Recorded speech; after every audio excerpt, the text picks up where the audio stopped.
नमस्कार प्रिय दर्शकों, जैसा कि आप सभी जानते हैं, सुहागनों के लिए सावन माह बेहद खास होता है क्योंकि इस दौरान आने वाले सभी मंगलवार को मंगला गौरी व्रत रखा जाता है। यह व्रत वैवाहिक जीवन में खुशहाली, संतान प्राप्ति और संतान की रक्षा के लिए मुख्य रूप से किया जाता है।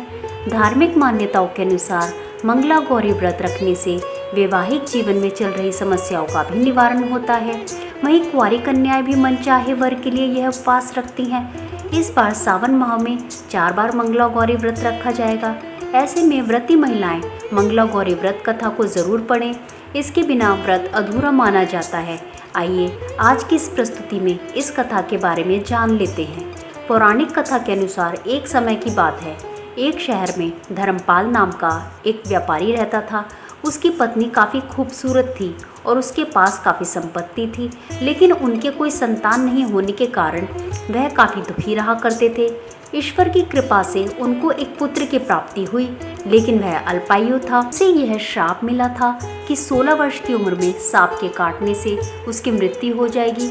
संयोग से उसकी शादी 16 वर्ष से पहले ही एक युवती से हुई जिसकी माता मंगला गौरी व्रत किया करती थी।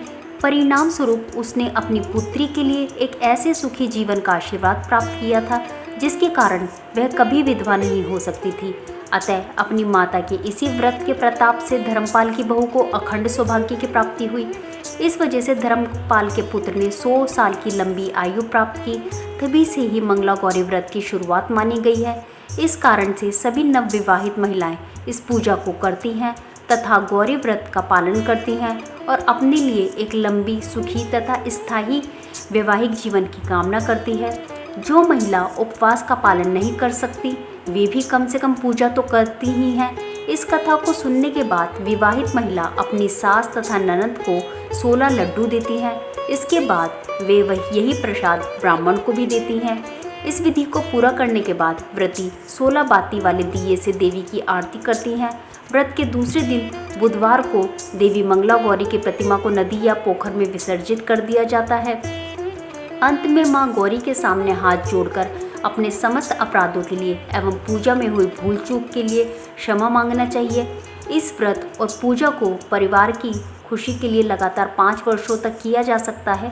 अतः शास्त्रों के अनुसार यह मंगला गौरी व्रत नियमों के अनुसार करने से प्रत्येक मनुष्य के वैवाहिक सुख में बढ़ोतरी होकर पुत्र पौत्र आदि भी अपना जीवन सुखपूर्वक गुजारते हैं।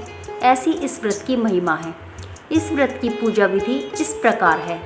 सावन मास के मंगलवार के दिन ब्रह्म मुहूर्त में जल्दी उठे, नित्य कर्मों से निवृत्त होकर साफ सुथरे धुले हुए अथवा नए वस्त्र धारण करें। फिर मां मंगला गौरी का एक चित्र अथवा प्रतिमा लें। तत्पश्चात मंगला गौरी के चित्र या प्रतिमा को एक चौकी पर सफ़ेद फिर लाल कप वस्त्र बिछाकर स्थापित करें। प्रतिमा के सामने एक घी का दीपक आटे से बनाया हुआ जो हो वो जलाएं। दीपक ऐसा हो जिसमें 16 बातियां लगाई जा सके। फिर माता मंगला गौरी का षोडशोपचार पूजन करें। माता के पूजन के पश्चात उनको सभी वस्तुएं 16 की संख्या में, जैसे 16 मालाएं, लौंग, सुपारी, इलायची, फल, पान, लड्डू, सुहाग की सामग्री, 16 चूड़ियाँ तथा मिठाई अर्पण करें। इसके अलावा 5 प्रकार के सूखे मेवे, 7 प्रकार के अनाज जिसमें गेहूँ, उड़द, मूंग, चना, जौ, चावल, मसूर आदि चढ़ाएं। पूजन के बाद मंगला गौरी की कथा सुने। इस व्रत में एक ही समय अन्न ग्रहण करके पूरे दिन माँ पार्वती की आराधना की जाती है। तो दोस्तों, शिव प्रिय पार्वती को प्रसन्न करने वाला यह सरल व्रत करने वाला अखंड सुहाग तथा पुत्र प्राप्ति का सुख मिलता है। आपको हमारी आज की ये प्रस्तुति कैसे लगी कमेंट बॉक्स में लिखकर ज़रूर बताइएगा और इसी तरह की और प्रस्तुतियों के लिए हमारे चैनल को सब्सक्राइब कीजिएगा। हर हर महादेव।